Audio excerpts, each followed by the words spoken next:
Okay, I would like to introduce our speaker for the evening. It's Jason Harris.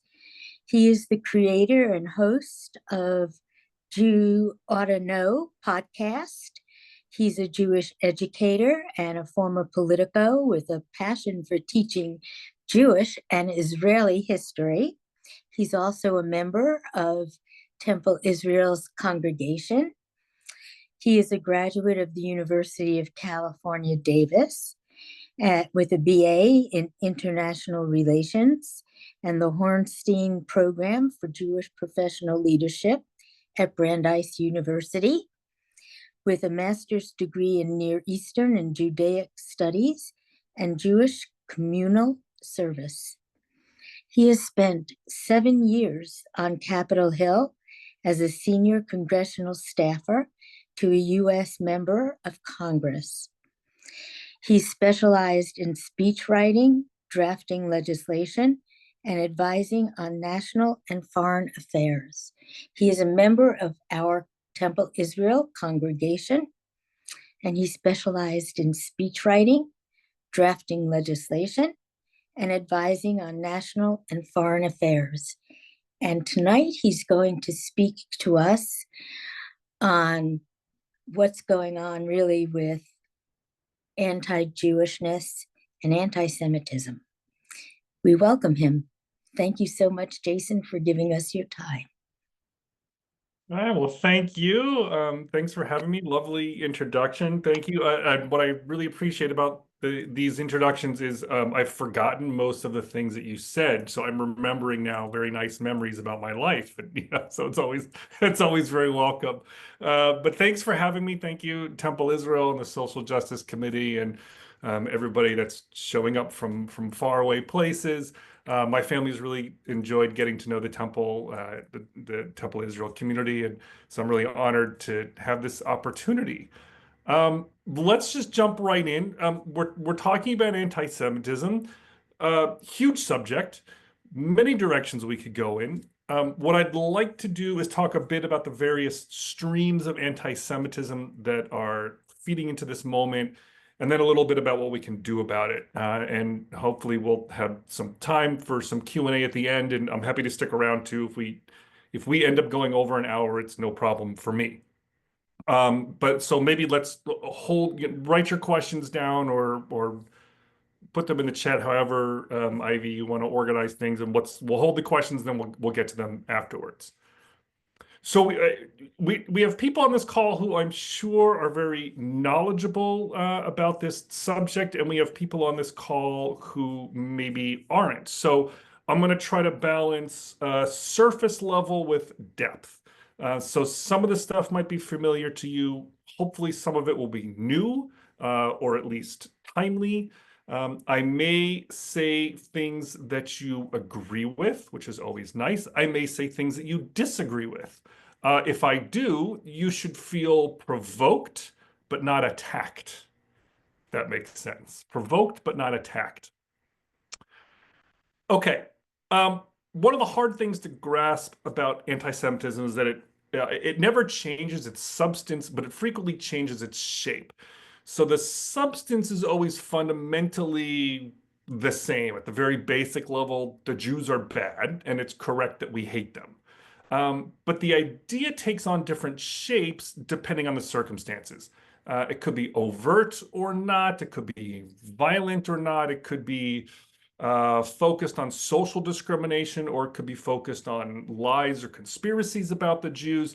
It could be not even entirely about the Jews, but about something else that's going on in society that gets projected on us. So all that makes it very easy to spread, but very hard to defend against, since we always have to change our definition. We always have to dig a little harder to see it.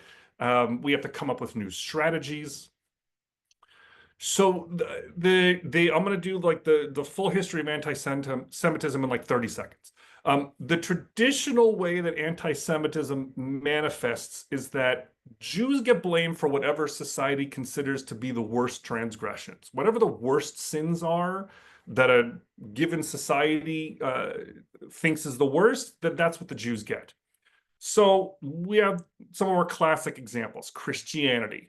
The worst thing was the murder of Jesus Christ and the denial of his divinity. So Jews get blamed for killing Jesus and then are told that they have to suffer for all eternity for rejecting him. In the Middle Ages, the worst thing was to be a spreader of disease because they didn't have the knowledge then to fight off disease, and very correctly were terrified of it, and it would come into a town and wipe out the town. So whenever the plague hit a community, the Jews got blamed for spreading it. For the Nazis, of course, the worst thing was to be a traitor to the Aryan race, to not be a true German. So Let's the see. Jews were accused of being the worst race traitors, and in fact were subhumans. They weren't even real people, let alone real Germans. What else? For the Soviet communists, the worst thing was to be a cosmopolitan capitalist. So the Jews were the cosmopolitan capitalists. For capitalists, the worst thing is to be a communist. So a lot of Jews, especially in the 1950s, were accused of being communists. So these forms of anti-Semitism, they tend to revolve around the same ideas, that there is a global Jewish conspiracy to control the world, the government, society. The Jews are trying to destroy whatever it is that society has built or is trying to build. They're trying to destroy the church. They're trying to destroy the economy, the racial or social fabric. And because of this, because they're trying to destroy this great thing that we've built, it's only logical and perfectly correct to hate the Jews for this, and in many instances to act violently towards them. That's the history of 2,000 years of anti-Semitism in like 30 seconds. So today we have three streams that are forming a modern conception of anti-Semitism. We have the right, we have the left, and we have Islam. And they have a similar substance, but again, they take on different shapes. They've each been building for decades now. Some of them, this even goes back a couple hundred years, but of course, it really became very visible after October 7th when we saw how all these things are getting pulled together. So it's worth getting into this a bit because when we understand what these streams are about, we'll be able to recognize when we're being subjected to this bigotry. So we'll know like, oh, I see this is what's happening. So let me start with the right, with a capital R.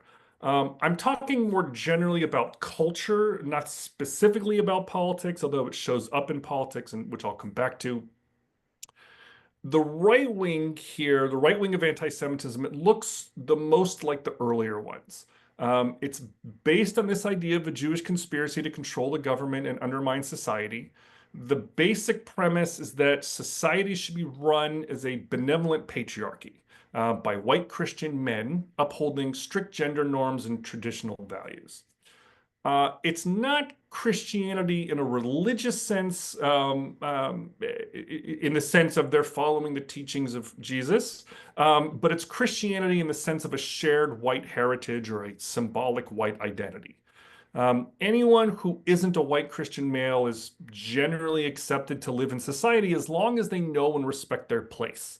And their place is to be submissive to the wants and needs and interests of those white male rulers.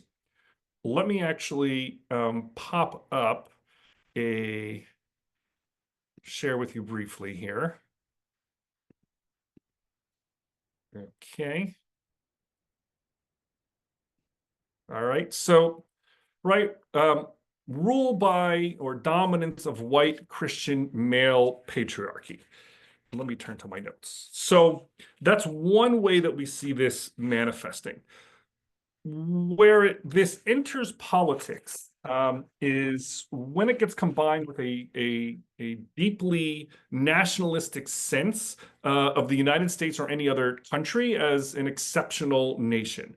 We're exceptional not because of our, in this view, multi-ethnic, multi-confessional democracy, but we're exceptional because the United States or Russia or Hungary or whoever exemplifies or should exemplify the accomplishments, the power, the identity of white Christian male rule.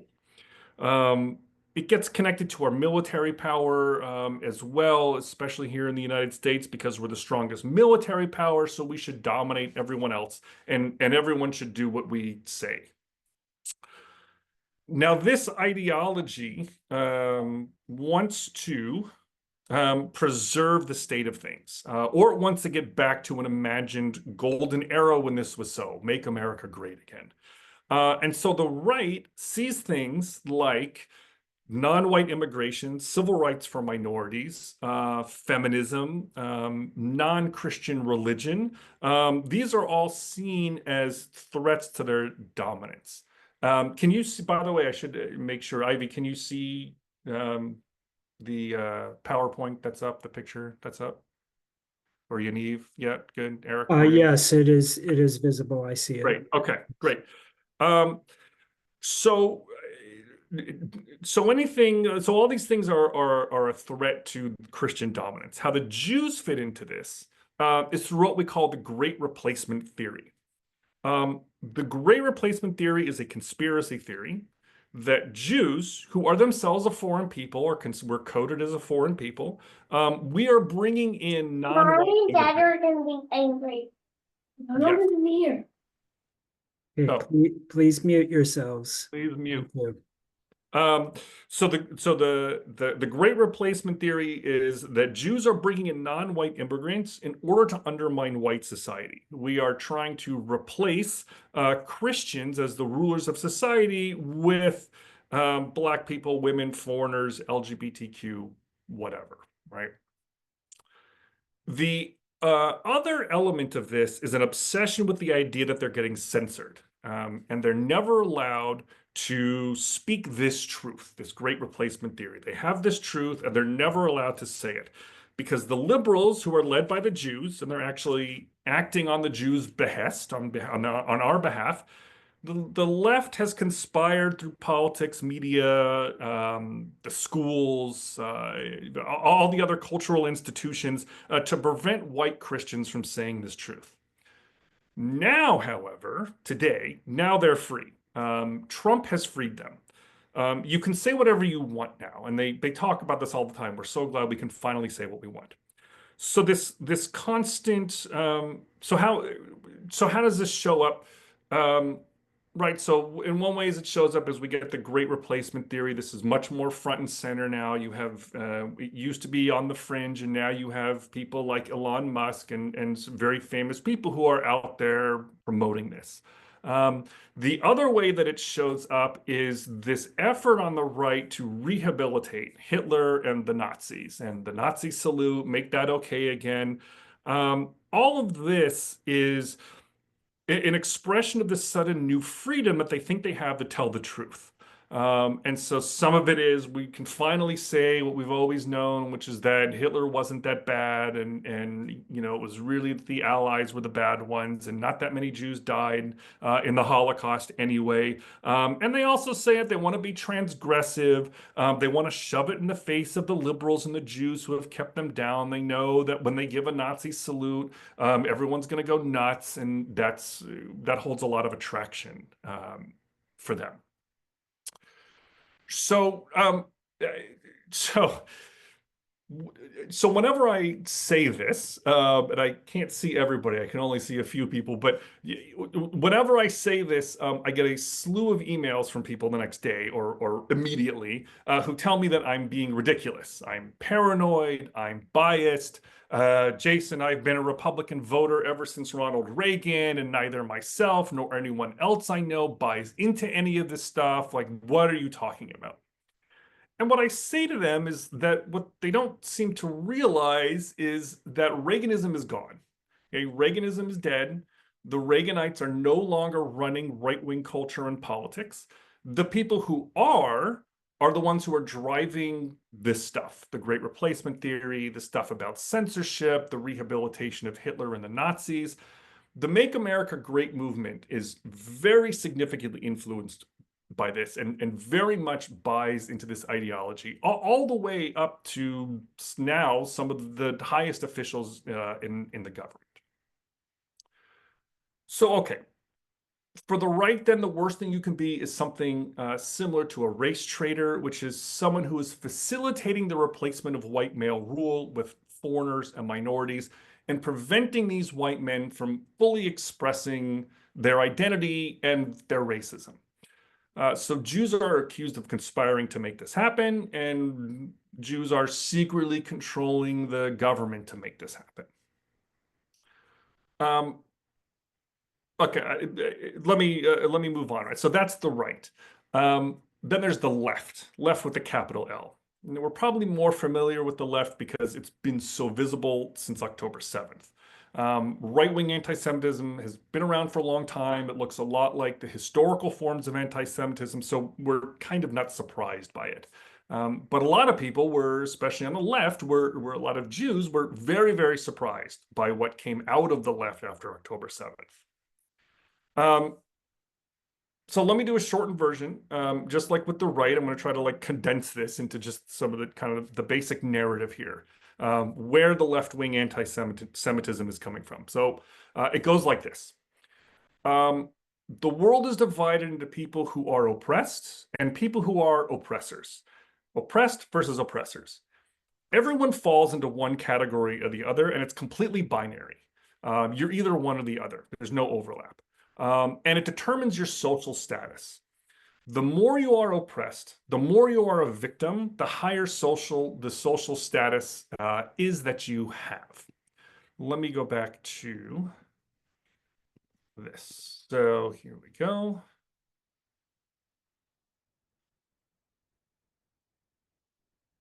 Okay, so that's the left. Oppressed versus oppressors. Victims versus racists and colonialists.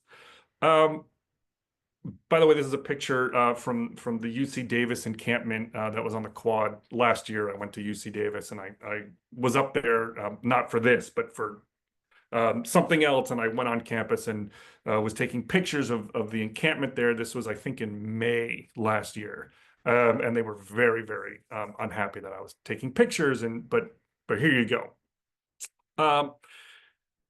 Okay, oppressed versus oppressors. The oppressed are always perfectly innocent victims. They can never do any wrong. And the oppressors are perfectly evil. Nothing they ever do can possibly be good because it's always in the service of oppression.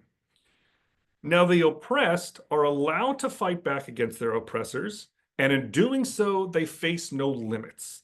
And in fact, because they are perfectly good no matter what, the way that they fight back is actually indicative of how oppressed they are. And this point is really important, and I'll come back to it. The worse their acts of resistance against oppression, that just demonstrates how much they were oppressed. Now, the category of oppressed and oppressor, it's supposedly based on historic marginalization, but that's fairly arbitrary.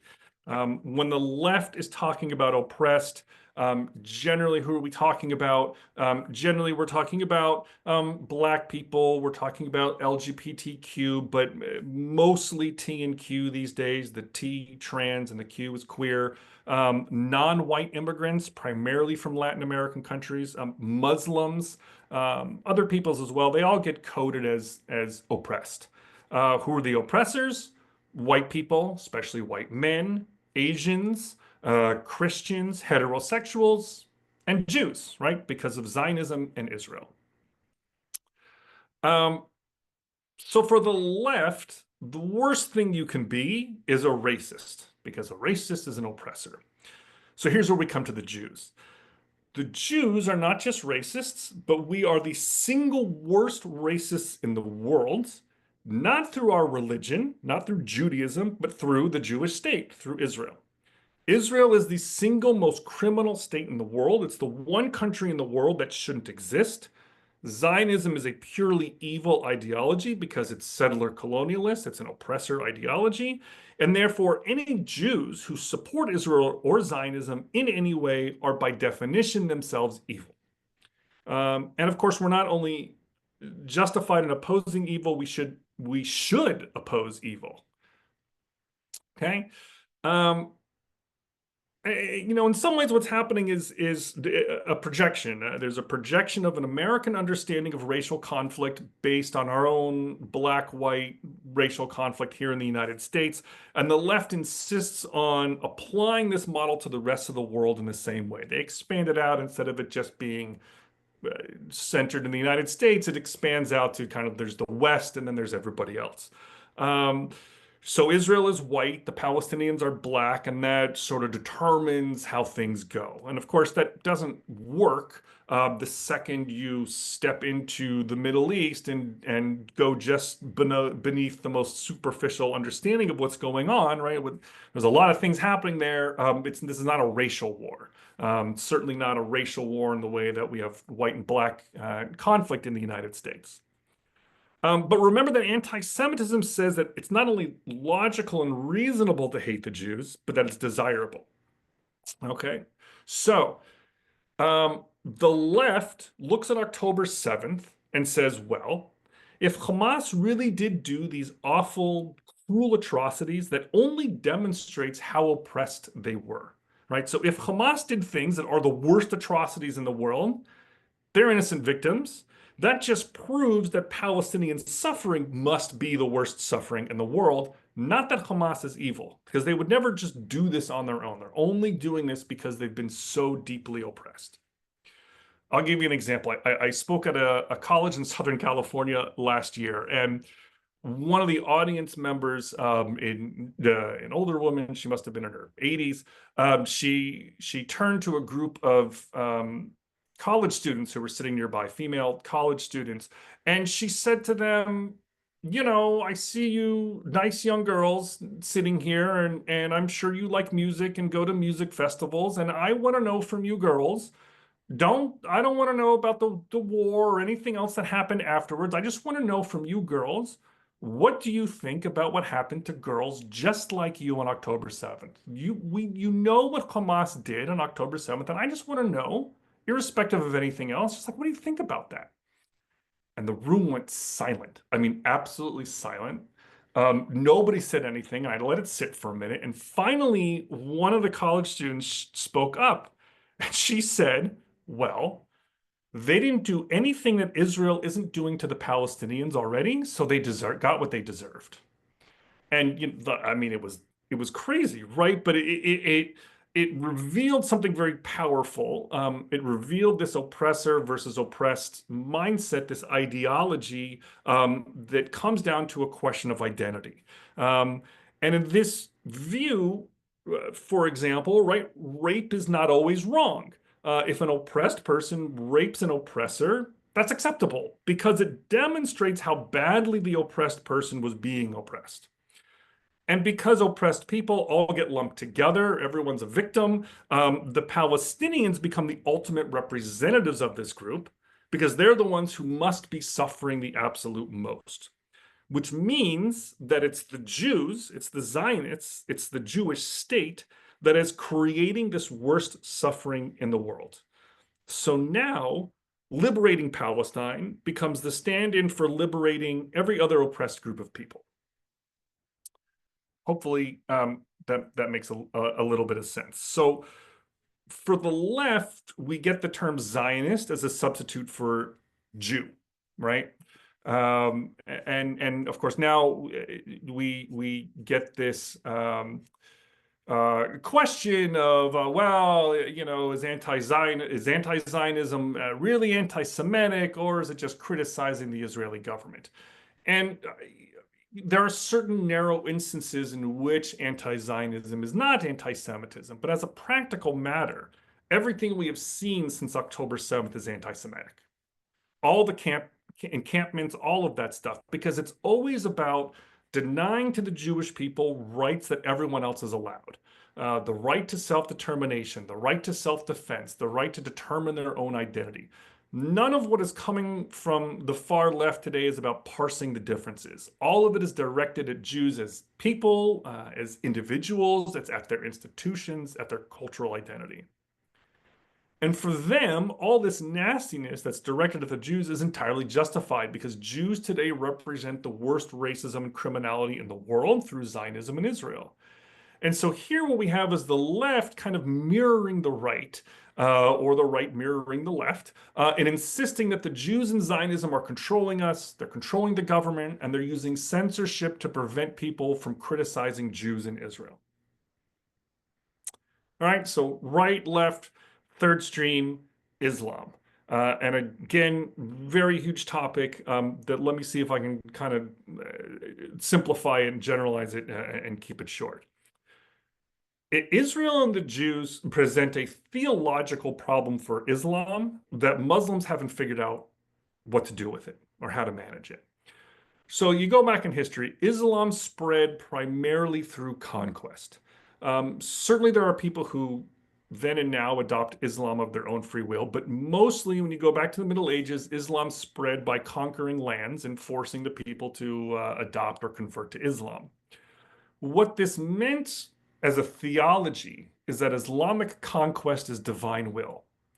Every single inch of land that was conquered in the name of God, Allah, must remain Islamic for all eternity. If for some reason a piece of land has fallen out of Islamic hands, it must be regained through war until it is completely subjugated again. And this theological premise, it worked as long as Islam kept expanding during the Middle Ages, which they did for many centuries, many hundreds of years, and as long as it was able to reconquer lands that it had lost, like when the Muslims took Jerusalem back from the Christian Crusaders. But now we get to the modern era, and Islam has lost a lot of its land. They lost Spain, they lost most of the Balkans. Then the Ottoman Empire collapsed after 400 years in 1918. And now, at the very heart of the Islamic world, I mean, the exact center of the Islamic world, they lost Israel to the Jews. Jews are non-believers. Non-believers have a place in Islamic society, but it's always as second-class citizens. They're always to be in a submissive position to Muslims.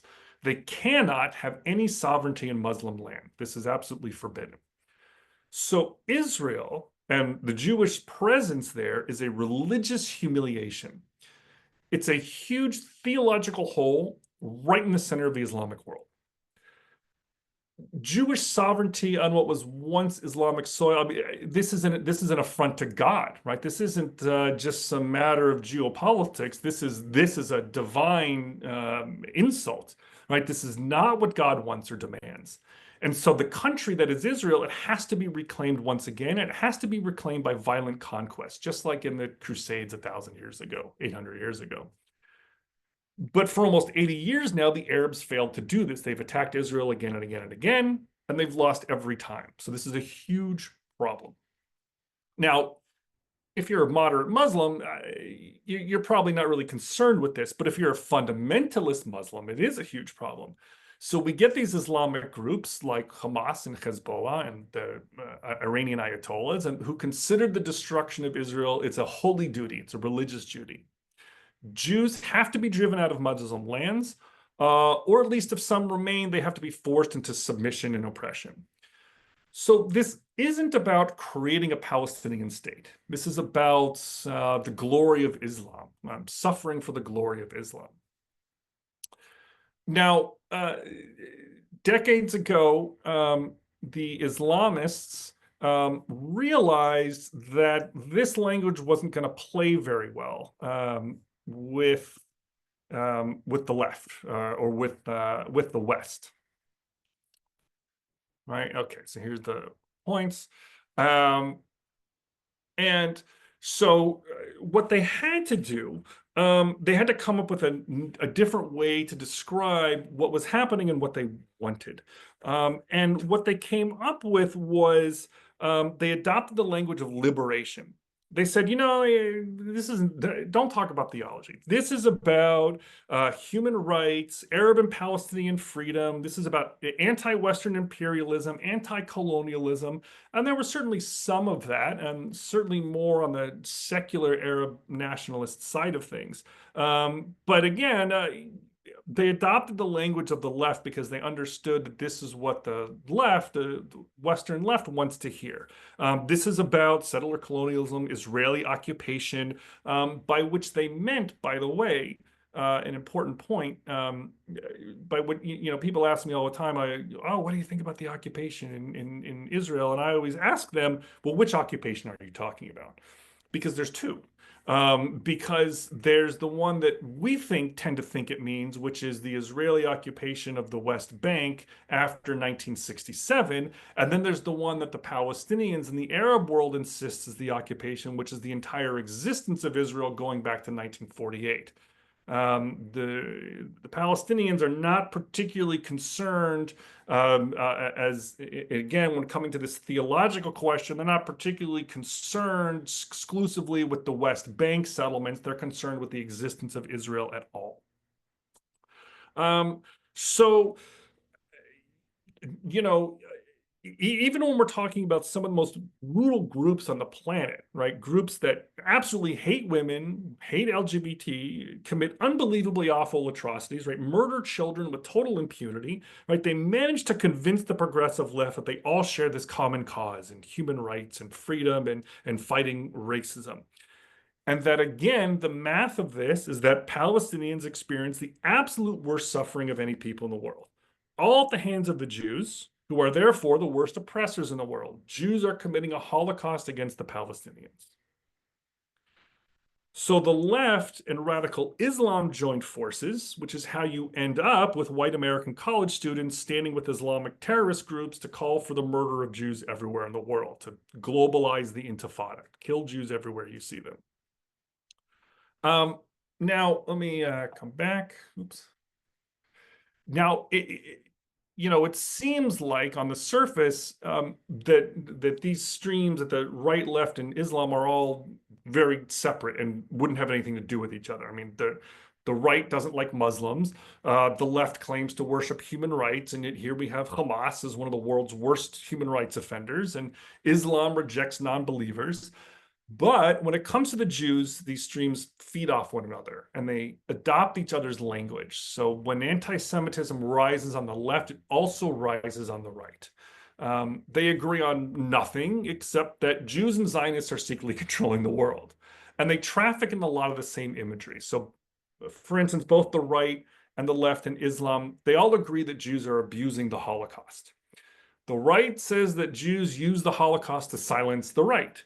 The left says that Jews use the Holocaust to silence criticism of Israel, and Islam says the Jews are committing a Holocaust against the Palestinians.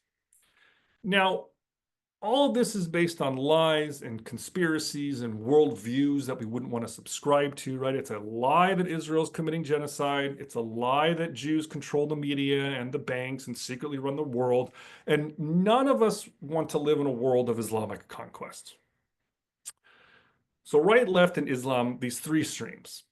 Now the question is, what can we do about this? There's a lot of ways to look at this. I want to hit a few points. So I'm going to be neither comprehensive nor exhaustive, but just a few things that I kind of want to put out there. The first is to realize that it's not our job as Jews to end anti-Semitism. We can't end anti-Semitism. We're the targets of it. We're not the drivers of it. And it's based on irrationalities that don't accurately reflect us. So Jews cannot convince the Jew haters not to hate the Jews. We can't behave in a way that's going to finally just appease the anti-Semites into not hating us. So right away, we have some limitations. We can't solve this problem by sending Elon Musk to take a tour of Auschwitz. We can't fight this by posting facts on every social media post.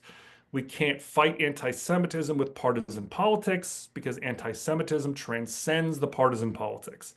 It's a conspiracy theory about the world. It's not dependent on whether someone is on the right or the left, or the center for that matter. But I don't want to be too negative. There are things that we can do. First and foremost is something very unsatisfying and very unsexy. I call it the discipline of not responding. We don't need to give the anti-Semites our emotional energy.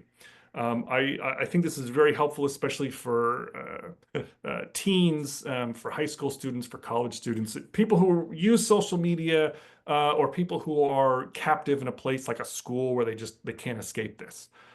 You don't have to respond to classmates demanding that you answer for Israel's crimes, or you don't have to respond when they're demanding that you explain where you stand about the Palestinians. We don't owe them anything. And I call it a discipline because it takes work because we want to respond, right? We have this feeling like, wow, if we just provide the facts, if I just explain why Israel is not technically committing genocide, the other person will be satisfied and they'll see the light. And I struggle with this too because I'm an educator. And my wife will tell you that I sometimes do get sucked into late at night, arguing with people online because I trying to educate them. They're not looking to be educated. They're not looking to Jews for knowledge. They're looking to Jews as punching bags. And so when we get a sense that that's what somebody's looking for, like we don't have a responsibility to answer that. I tell people, back away and you will feel much better. You will start to feel a lot better. That's not to say we shouldn't take opportunities to teach people who are genuinely interested in learning about Jews and Judaism and Israel. The one place we have to be careful is with the Holocaust because of the way this gets used. The risk is that we end up teaching people about how Jews were murdered and not how we actually live. Holocaust education is really important for us Jews especially. We just have to be careful about how we employ it in non-Jewish education spaces. There are external facing things we can do.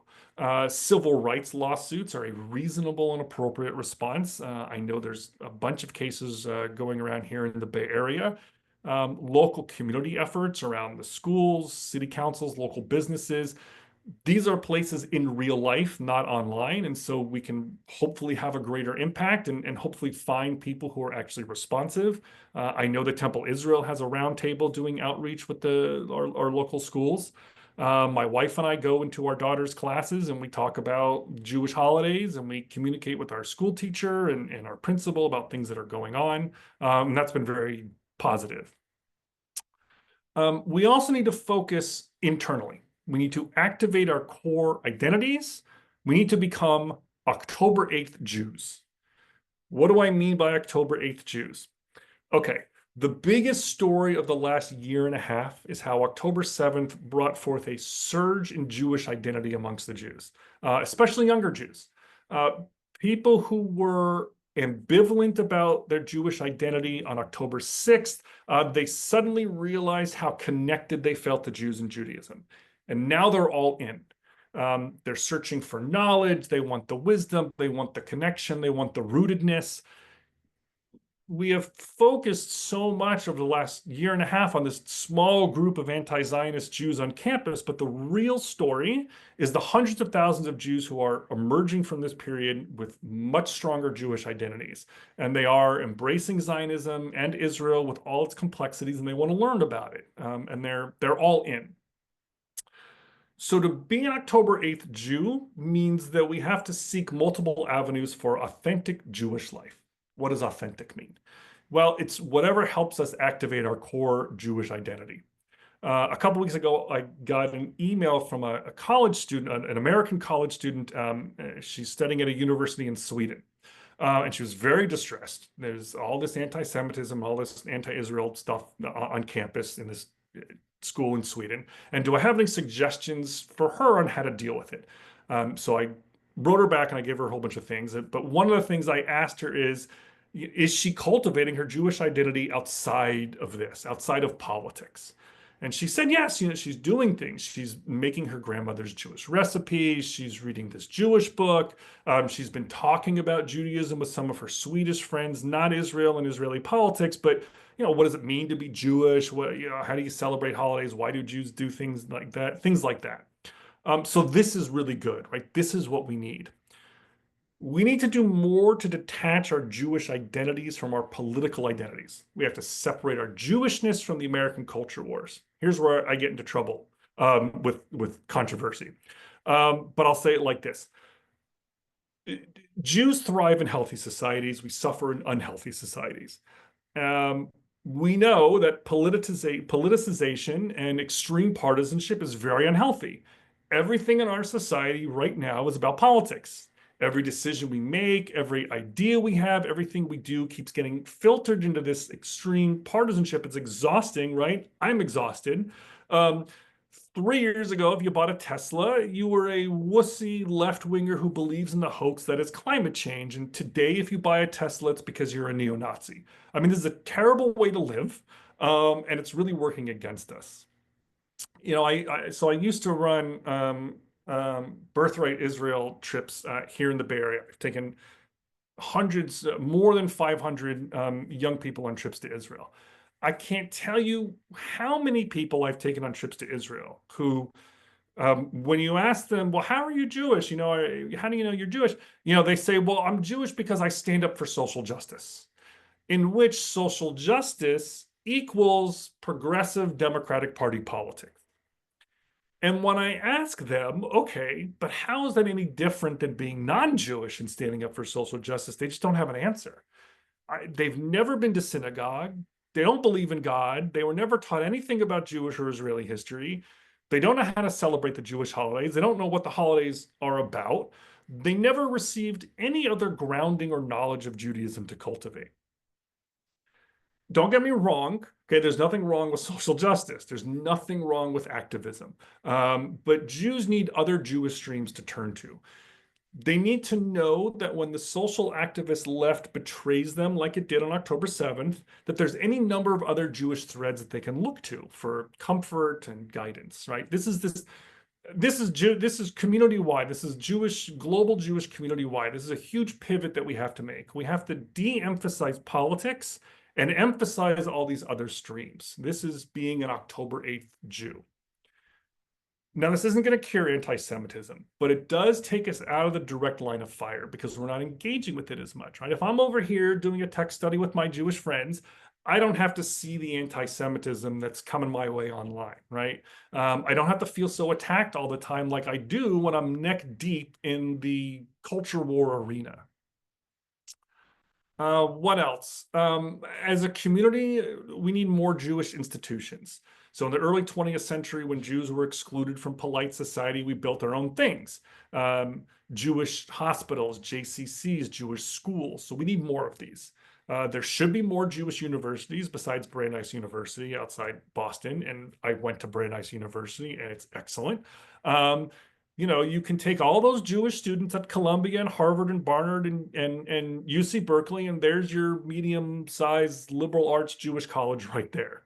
And even more locally, I hear in the Bay Area, we have 2 Jewish high schools, right? And none in the East Bay, which is where the majority of Jews in the Bay Area live. People don't send their kids to Jewish day schools because it's too expensive or it's too far away or they're full. So we need to fund and build more of them. We need to mix an excellent secular education with a solid Jewish one.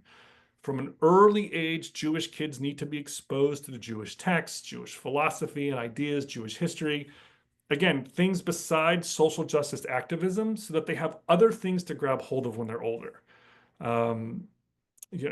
Jewish summer camp is, and we have great Jewish summer camps here. We have Tawanga up in Yosemite. We have Camp Newman in Sonoma. We have Kitov in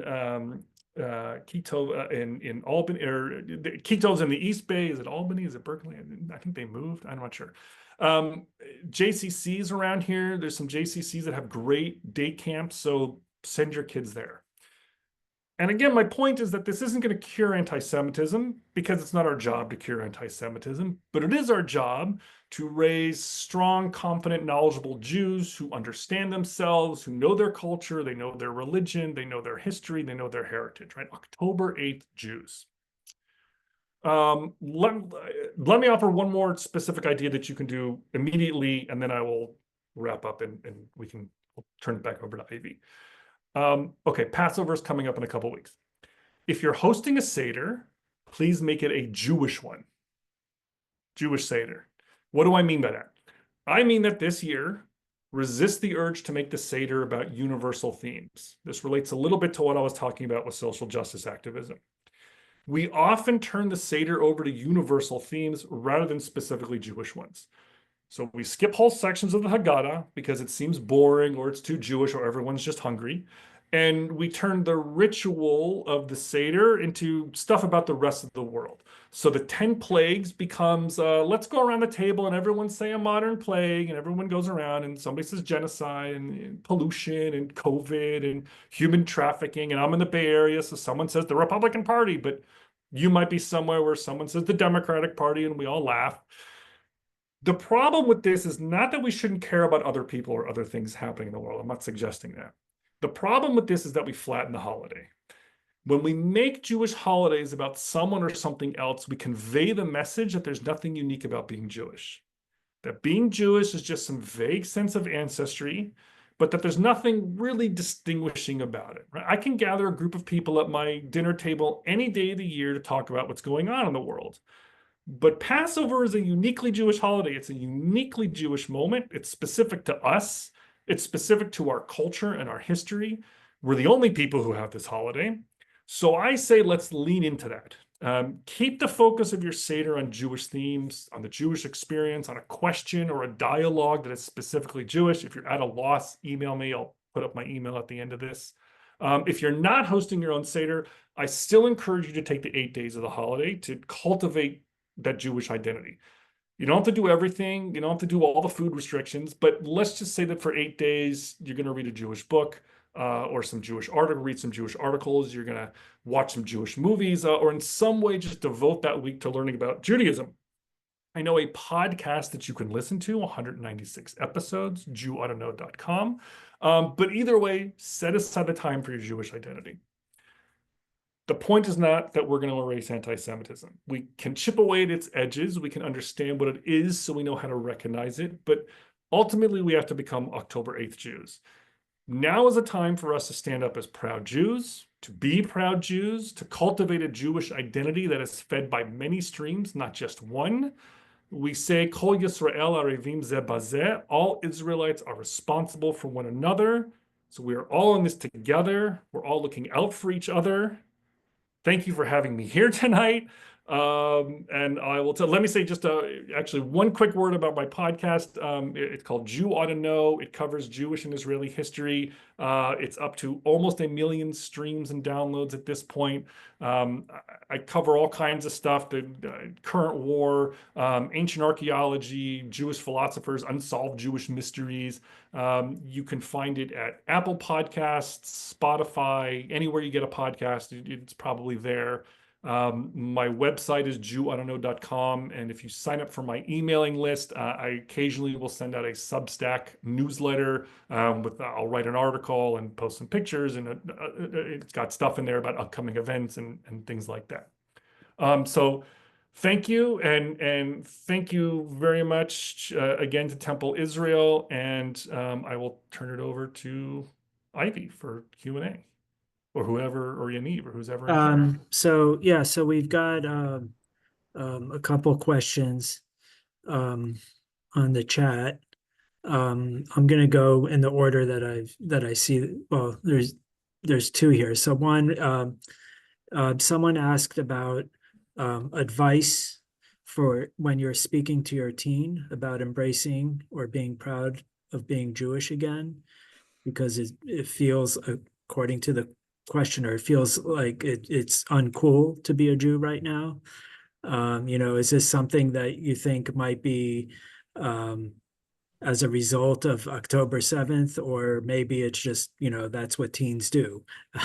I think it might be a combination of the two, but what are your thoughts on that? And do you have any suggestions? Yeah. So some of it is teenage uncoolness. But again, I think a lot of it goes back to because not all Jews, but so many Jews, and I don't know about this specific case, but so many Jews are brought up again with this idea that Judaism is social justice. Well, right now, social justice after October 7th is very much against the Jews, completely turned against the Jews and Israel. So if your definition of being Jewish is, social justice, political social justice, I should say, then yes, you are now very uncool because you tied yourself to this definition. I think like so much else, it's less about talking, and more about doing. It's hard to talk somebody, especially a teenager, into thinking that Judaism is cool. Again, I think you have to do things that demonstrate it. One of the ways that you demonstrate it is by leaning into the specifically Jewish stuff. What is it that makes us different? What is it about our heritage that is helpful to us as people, that is good knowledge to have, that is going to be helpful for us as we mature into adults? Even if the teen isn't going to get it right now, at some point they're going to be like this young woman in this university in Sweden who is looking around being like, oof, like what else do I have about being Jewish that I can pull on? And she has other things to pull on. So it really comes down to um, as always with all kids, but especially teens, like, why is it uncool? Resist the urge to lecture. No, no, no, being Jewish is really cool. No, no, no, no. Why is it uncool? Why? Tell me what it is that you're not liking about this. Let's have a conversation about it, and then to do Jewish in other areas of life. Thank you. And kind of related to this, I think there's, young people are having a harder time these days than the older people, Yes. although it's difficult for everyone. Yeah. But someone asked, young people with, in the young adults, 17 to 21 years old, should they be, and I think you've answered this, but should they be like hiding their support for Israel because they're, everyone is saying, oh, it's so bad to be, an Israeli or associated with Right. Israel, or that kind of thing. Yeah. It's a personal decision. It's very easy for me to say, "No, be out and proud and go out there on the campus with your Israeli flag and wave it around." I went to when I was an undergrad. I was at UC Davis, and this was at the beginning of the Second Intifada. So it started the year 2000, which was Second Intifada was a very violent Palestinian uprising against Israel, where they terrorism targeting Israeli civilians. And we were out and proud, and we did things, and we got a lot of pushback, and we did get threats, and we did have to have the police show up, and we did have the college administrators say, we're not going to let you guys do this because we're getting threats and it's a safety. And so, different people have a different reaction to that. And I don't want to tell a 17, 18, 19-year-old, like, oh, no, it's fine, just go out there, because some of this stuff in some of these schools is really nasty, and it is violent. And so I don't want to suggest that anybody do that.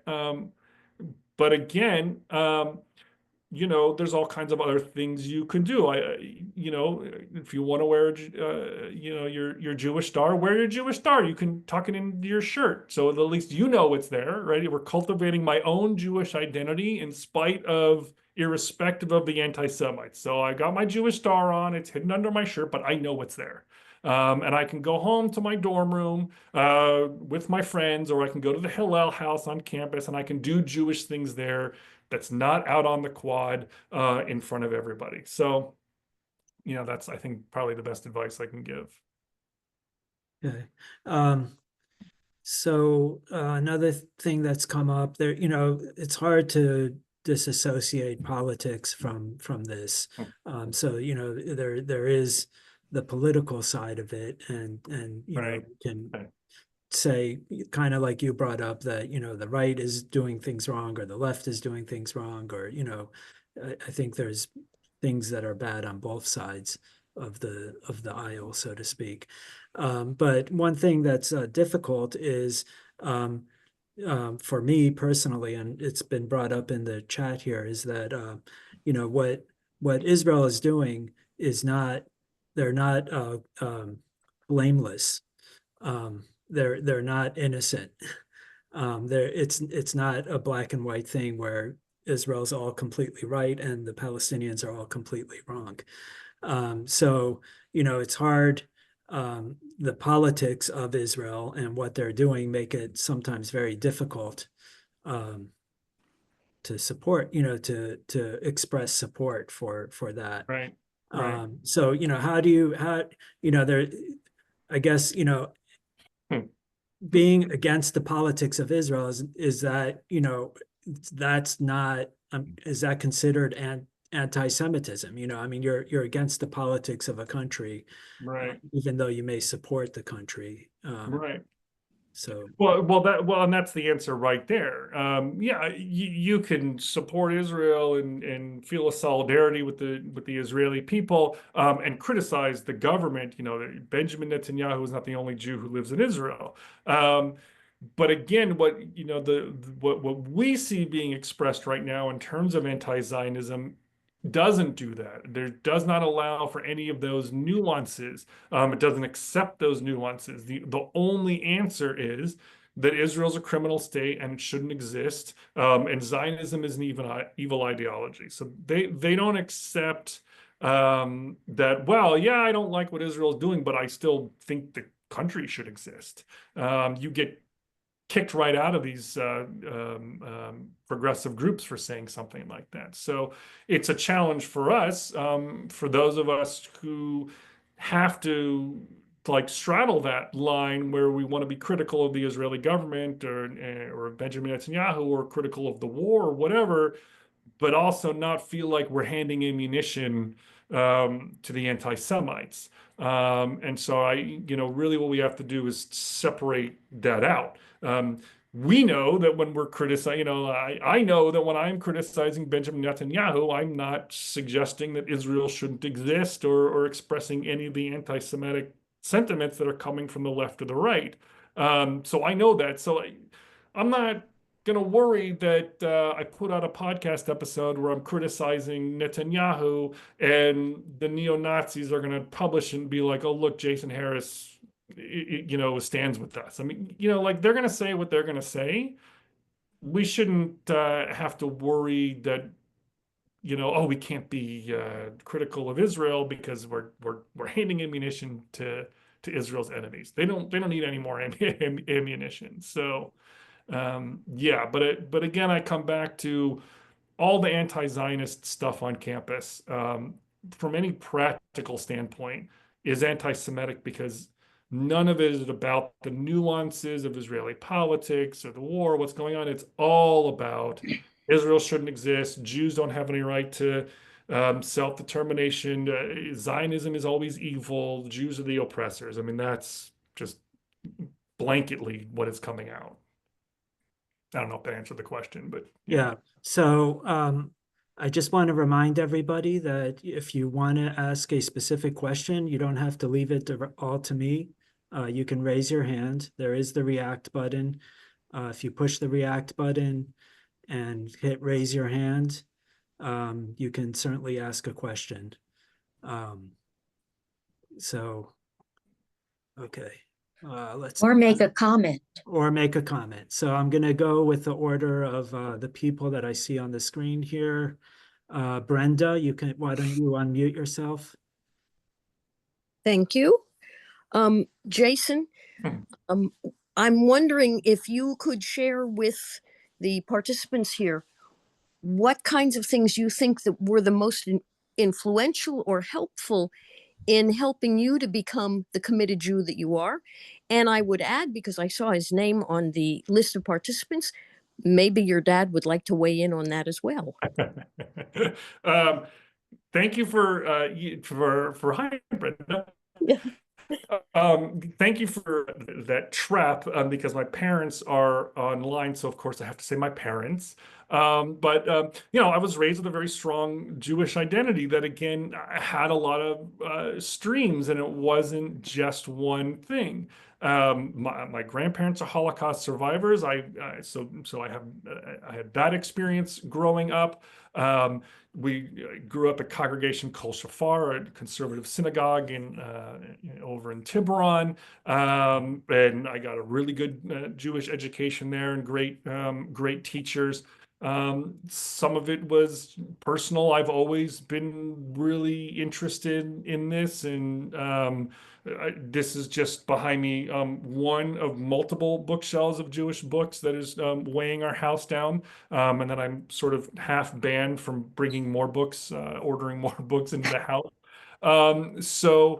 Yeah, I think a combination of a lot of things. And again, my parents, my grandparents, really ensured that we had a very strong Jewish community, and we did all the stuff at home. We did Passover, we did the high holidays, we did Hanukkah, we did all the major Jewish holidays, and we did them in a way that was Jewish. We didn't just sort of throw something together.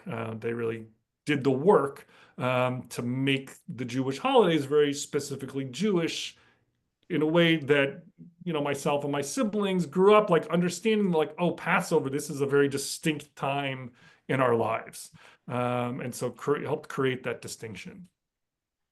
I hope that answers the question. Well, if you could do some more specifics, perhaps that would be helpful to people who don't have the same kind of background that your family has. Yeah. I mean, I know something about what you did. My family did similar things, but we were Right. the lucky ones. Right. If you can call being a survivor lucky, that is. Yeah.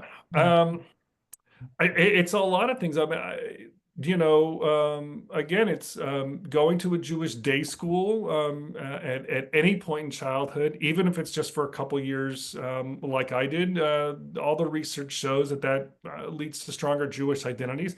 Going to Israel, trips to Israel. I went when I was 16 for my first time, and so we know that sending teens, especially on trips to Israel, that had a huge influence on me, really set me up in many ways to really think that Israel is cool and to feel a sense of solidarity.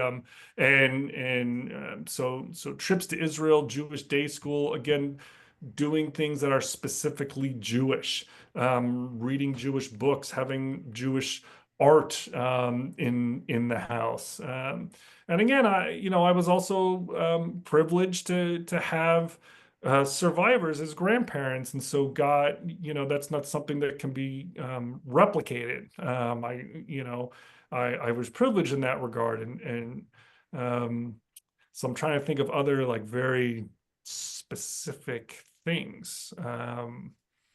But I think it comes down to living that authentic Jewish life in whatever that looks like to you. Yeah. Thank you. Stan and Barbara, you have a question?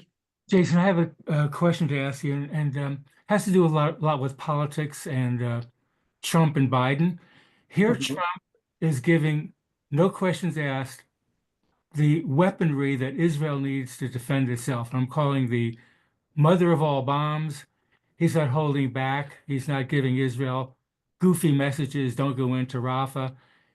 The Right. Republicans are, as far as Trump goes, and I could maybe include Musk, are totally supporting Israel.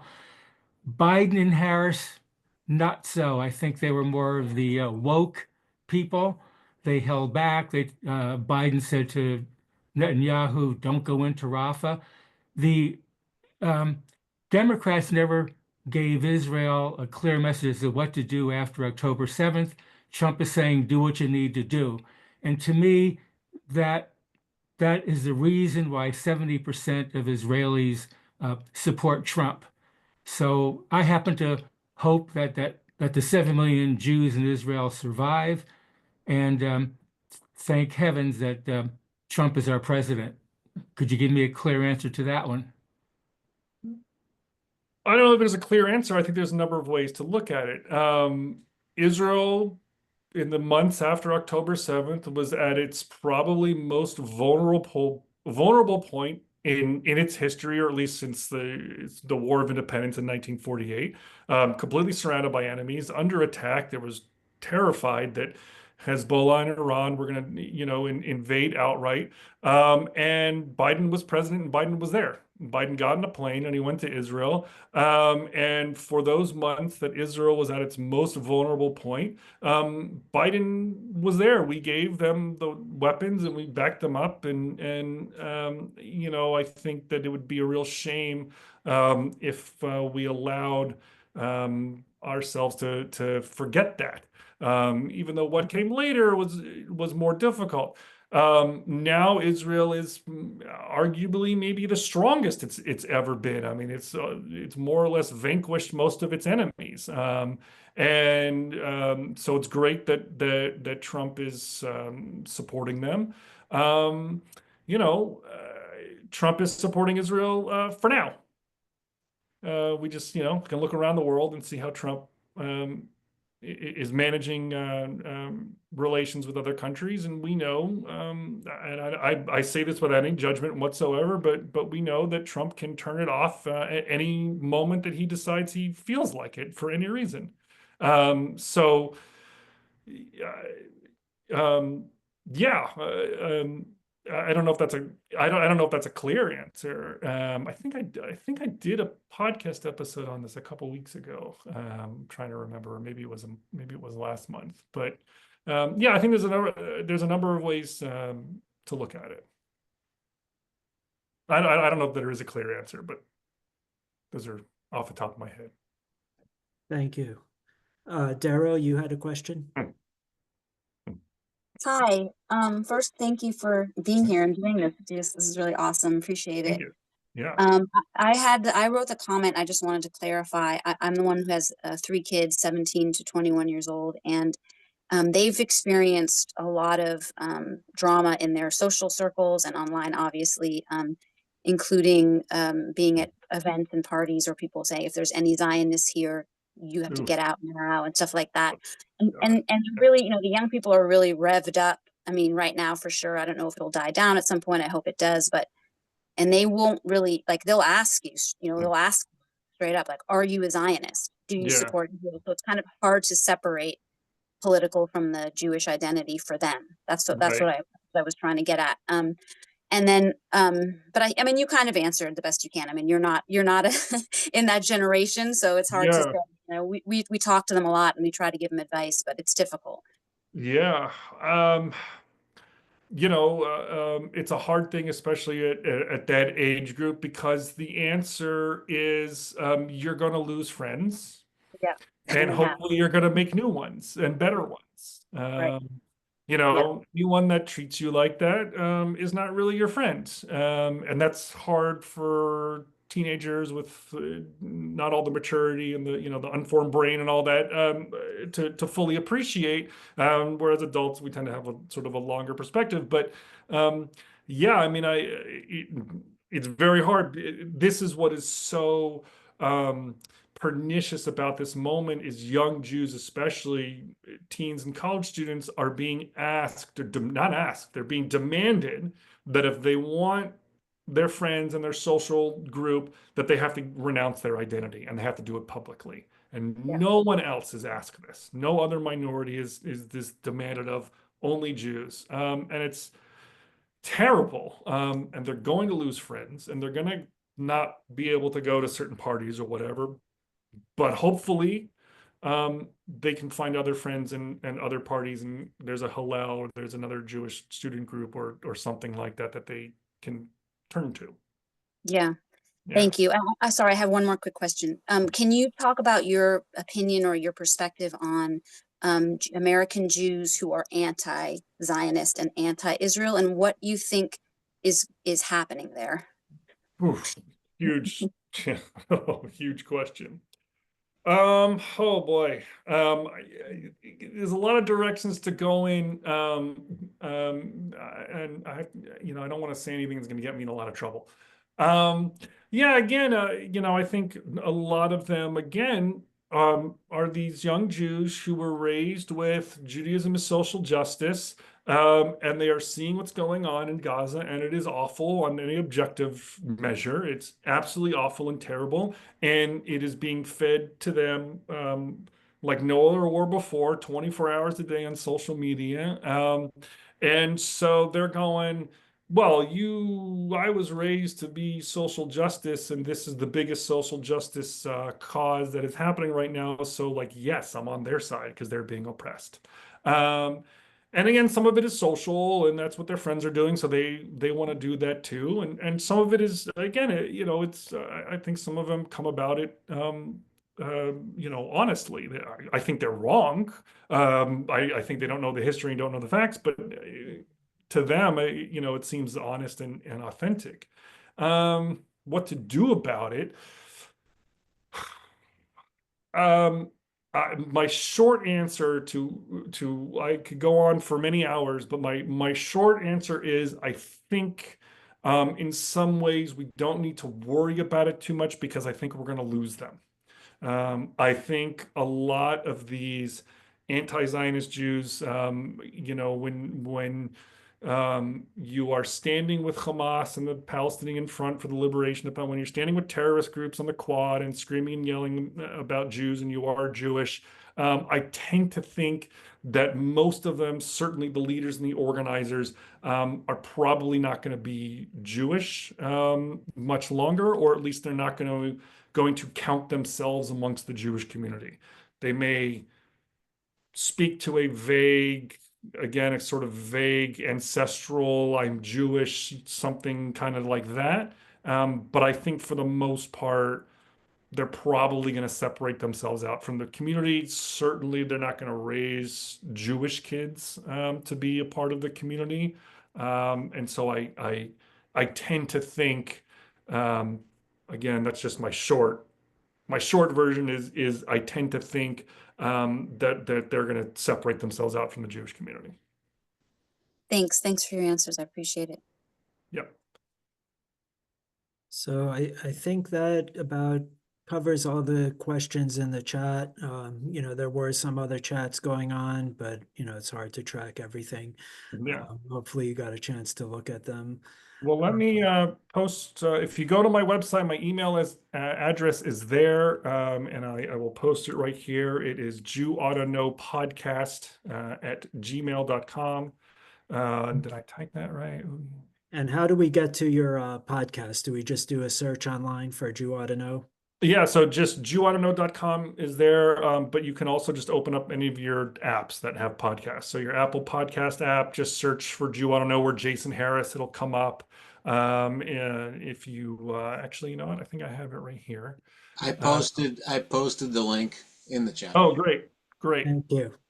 So here, oops, I forgot to do that one. Here you go.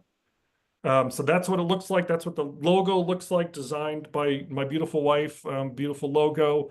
So go there and you'll get, there's links to everything up there, and feel free to email me if you have any questions. And yeah, thank you. Thanks for taking the time to come out tonight. I appreciate it.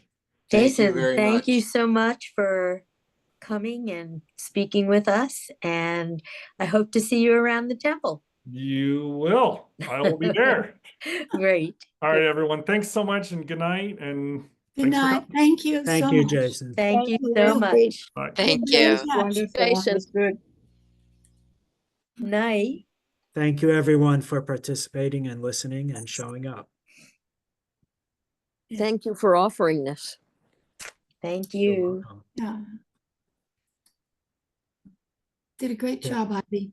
Oh, thank you. Thank you for coming. Okay, bye. Night. Good night, everyone.